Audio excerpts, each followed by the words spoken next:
Antes de mostrarte la Amazonía, déjame hacerte una pregunta inquietante. ¿Y si este bosque no estuviera luchando por sobrevivir, sino esperando que nosotros dejemos de destruir el equilibrio que lo mantiene con vida desde hace millones de años? La primera vez que pensé seriamente en la Amazonía no fue por una imagen espectacular ni por un dato sorprendente. Fue por una pregunta que no me dejaba en paz. ¿Cómo puede existir un lugar tan inmenso sin derrumbarse sobre sí mismo? Porque cuando uno escucha la palabra Amazonía, suele imaginar silencio, árboles infinitos, un verde inmóvil. Yo también lo creía. Pero bastó cerrar los ojos por un instante, aunque solo fuera en mi imaginación, para entender que estaba equivocado. La Amazonía no es silenciosa. Respira, se mueve, observa. Hay momentos en los que siento que este bosque no es simplemente un escenario natural, sino un cuerpo vivo, uno que late con una fuerza antigua, como si llevara millones de años sosteniendo un secreto que apenas comenzamos a intuir. Y esa sensación, esa inquietud, es lo que hoy me trajo aquí y lo que quiero compartir contigo. Mientras avanzamos tú y yo hacia el corazón de esta selva, algo se hace evidente desde el primer instante. Nada aquí está quieto. Bajo las hojas, sobre las ramas, en el aire húmedo, la vida se entrelaza de una forma tan precisa que cuesta creer que sea producto del azar. Cada sonido parece tener un origen, cada movimiento una razón. Y entonces aparece esa idea que siempre me ha acompañado cuando pienso en la Amazonía. Esto no es solo un bosque, es un sistema que se sostiene a sí mismo. ¿Pero cómo?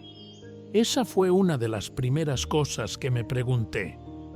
Porque en un lugar donde conviven millones de especies, donde depredadores y presas comparten el mismo espacio, donde la competencia por sobrevivir es constante, lo lógico sería el caos. Y sin embargo, no lo es. Hay orden, un orden invisible. A veces me gusta imaginar que si pudiéramos ver más allá de lo evidente, descubriríamos que cada árbol, cada animal, cada gota de agua cumple un papel específico. Como si alguien o algo hubiera tejido este lugar con una intención profunda. No perfecta en el sentido humano, sino equilibrada. Mientras caminamos mentalmente bajo este dosel interminable, uno no puede evitar sentir cierta humildad. Aquí nosotros no somos protagonistas, somos visitantes, observadores de un mundo que existía mucho antes de que aprendiéramos a ponerle nombre a las cosas.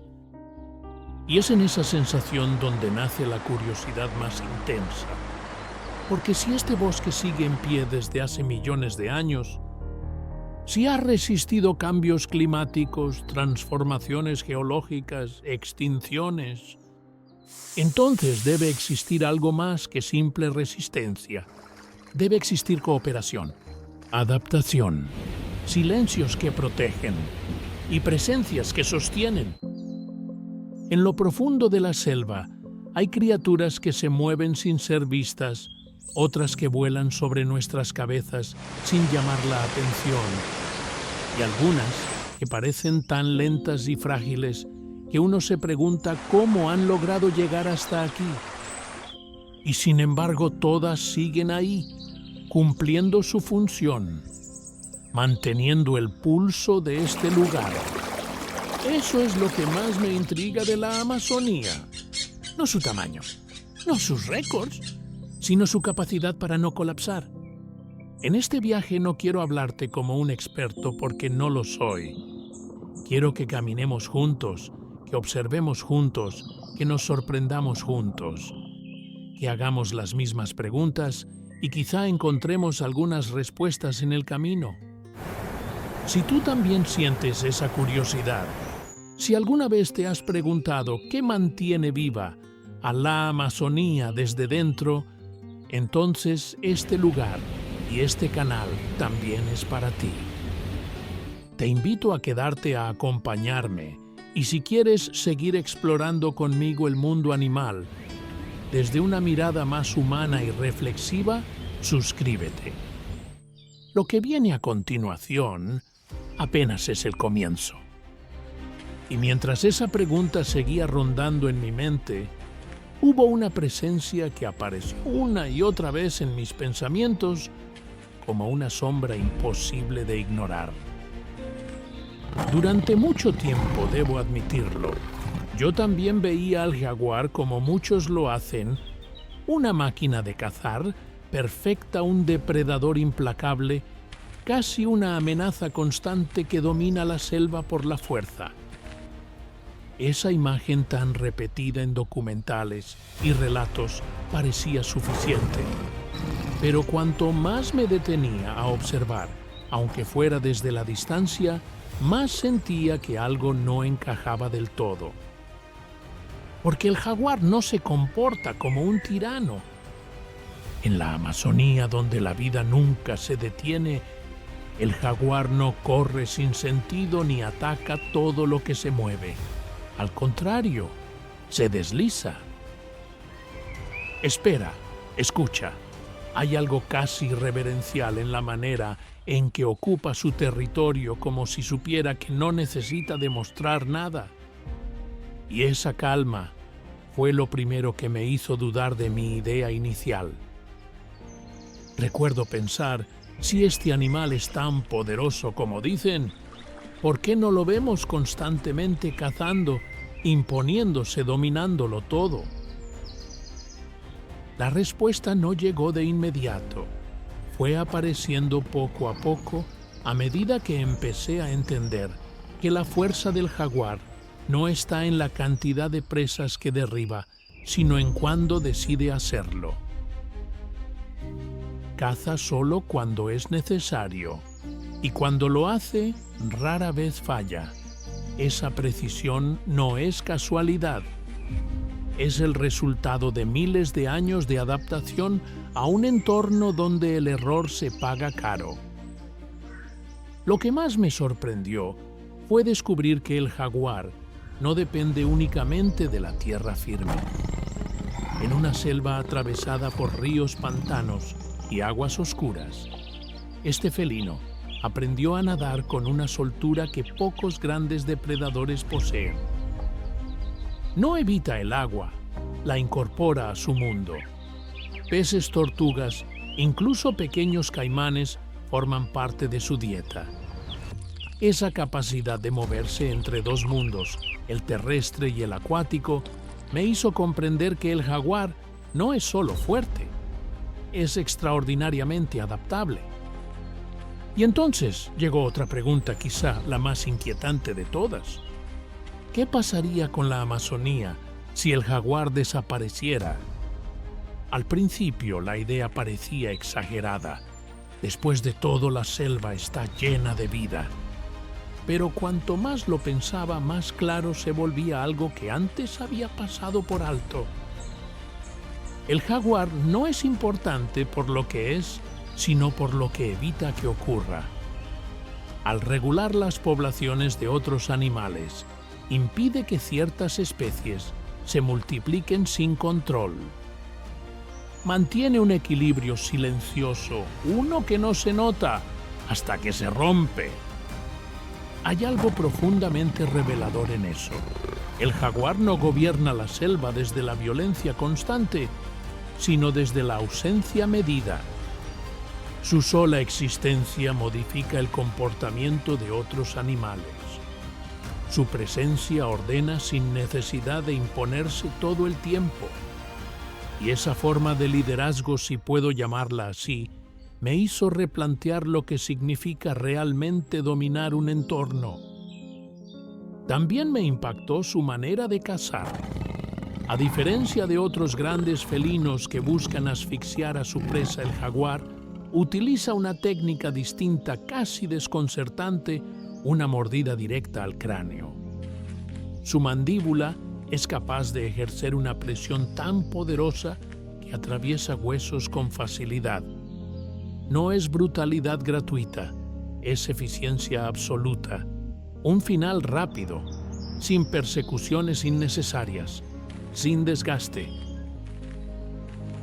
Al observar esto, no pude evitar sentir una mezcla de respeto y desconcierto, porque el jaguar no encaja en la idea simplista del animal cruel. No hay crueldad aquí, hay supervivencia. Hay diseño, hay una lógica que no siempre coincide con nuestra sensibilidad humana, pero que funciona. Y quizás lo más importante fue darme cuenta de algo muy personal. Yo había juzgado al jaguar desde fuera sin entender su papel completo. En la Amazonía nada existe solo para sí mismo. El jaguar no caza por placer ni destruye por capricho. Es una pieza clave en una estructura mucho más grande. Sin él, el delicado balance que mantiene viva a la selva empezaría a inclinarse lentamente, casi imperceptible al principio, pero devastador a largo plazo. Esa comprensión cambió mi forma de mirar, no solo a este animal, sino a toda la selva. Me hizo entender que el verdadero poder aquí no siempre es visible y que a veces lo más importante es aquello que actúa en silencio. Y mientras seguía pensando en eso, algo se volvió evidente: si el jaguar cumple su función, sin excesos, sin desperdicios, sin imponer más de lo necesario. Tal vez el problema no está en los depredadores de la selva, sino en cómo nosotros entendemos el equilibrio. Con esa idea en mente, mi atención comenzó a desplazarse hacia otras criaturas mucho menos temidas, mucho menos admiradas, pero igual de esenciales para que todo esto siga funcionando. Con esa idea aún resonando en mí, empecé a fijarme en quienes casi nunca aparecen en primer plano. Porque si el jaguar me enseñó que el poder puede ser silencioso, estas otras criaturas me obligaron a aceptar algo aún más incómodo. Yo había subestimado a muchas de ellas durante años. Siempre pensé que la supervivencia pertenecía a los fuertes, a los rápidos, a los temidos.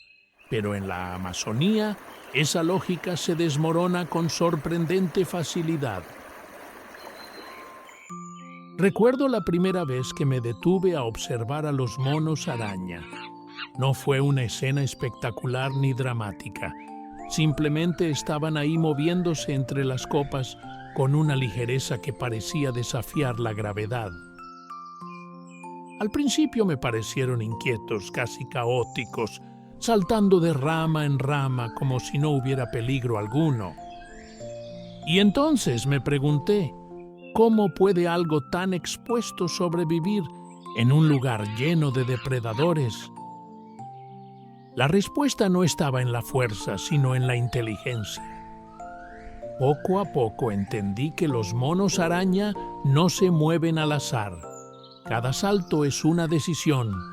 Cada ruta ha sido aprendida, memorizada, compartida dentro del grupo. Observándolos, sentí que estaba presenciando una forma de cooperación profunda, casi invisible. Se comunican, se alertan, se cuidan, y sin darse cuenta, o tal vez sí, dispersan semillas a lo largo de kilómetros, regenerando el bosque que los protege. Fue entonces cuando algo cambió en mi forma de mirar la selva. Estos animales no solo viven en la Amazonía, la sostienen. Algo parecido me ocurrió con los guacamayos. Siempre los había visto como símbolos de color de belleza exótica, casi decorativa. Sus vuelos son ruidosos, sus plumajes intensos, su presencia imposible de ignorar. Pero cuando empecé a prestar atención a su comportamiento, comprendí que ese ruido constante no es desorden, es conexión. Vuelan en pareja, permanecen juntos durante años, se buscan, se reconocen en medio de la inmensidad verde. Hay algo profundamente humano en eso, y quizás por eso me impactó tanto. Mientras recorren grandes distancias en busca de alimento, los guacamayos transportan semillas que terminarán convirtiéndose en nuevos árboles. Sin proponérselo, son arquitectos del futuro del bosque. Y pensar que durante tanto tiempo los reduje a simples aves bonitas me hizo sentir cierta vergüenza. Después están los tucanes. Su pico siempre me pareció exagerado, casi absurdo, como si la naturaleza hubiera decidido bromear con su forma. Pero en la Amazonía nada es caprichoso. Ese pico que parece desproporcionado les permite alcanzar frutos que otras aves no pueden. Y al hacerlo, se convierten en dispersores incansables de vida. Incluso su manera de moverse en pequeños grupos compartiendo alimento cuando escasea me hizo pensar en algo muy sencillo. Aquí nadie sobrevive solo. Y entonces llegué al perezoso. Confieso que durante mucho tiempo lo vi como un símbolo de debilidad. Lento, vulnerable, siempre colgando de las ramas como si no tuviera prisa por nada. En un entorno tan competitivo, parecía fuera de lugar. Pero cuanto más aprendía sobre él, más evidente se volvía mi error. El perezoso no es lento porque no puede ser rápido. Es lento porque no lo necesita. Su metabolismo pausado, su dieta modesta, su manera de integrarse casi por completo con el entorno. Todo en él está diseñado para gastar lo mínimo y durar lo máximo. Vive en armonía con su límite. No compite, no invade, no acelera, y aún así o tal vez por eso ha sobrevivido durante millones de años. Ese fue uno de esos momentos que me obligan a detenerme, porque me hizo cuestionar una idea muy arraigada. ¿Y si sobrevivir no siempre significa avanzar más rápido, sino entender cuándo detenerse? Cada una de estas criaturas, el mono araña, el guacamayo, el tucán, el perezoso, cumple una función que no llama la atención de inmediato. No imponen respeto, no inspiran miedo. Pero sin ellas, la selva perdería algo esencial. Son los hilos invisibles que mantienen unido este entramado gigantesco. Y ahí apareció una pregunta que no pude ignorar. ¿Por qué tendemos a valorar solo lo que es fuerte, visible o dominante cuando lo que sostiene la vida suele ser discreto? La Amazonía parece responderme en silencio. Aquí la supervivencia no es una competencia constante, sino una colaboración prolongada. Cada especie aporta algo distinto y ninguna es reemplazable. Al comprender eso, empecé a ver la selva no como un campo de batalla, sino como una conversación continua entre seres muy diferentes. Y cuanto más lo pensaba, más claro se volvía algo inquietante. Si estas criaturas aparentemente pequeñas pueden sostener un ecosistema entero, entonces su desaparición no sería un detalle menor, sería una grieta profunda. Con esa sensación de asombro y preocupación mezcladas, entendí que el equilibrio de la Amazonía no depende de un solo protagonista, sino de una red tan compleja que basta con romper un hilo para que todo empiece a temblar. Y fue precisamente en ese momento cuando todo empezó a encajar que me vi obligado a detenerme. Hasta entonces, yo también había caído en una idea muy cómoda, pensar que la Amazonía se sostenía gracias a unas pocas especies clave, como si existiera un pilar central que cargara con todo el peso del bosque. Pero cuanto más observaba, más evidente se volvía que esa imagen era incompleta.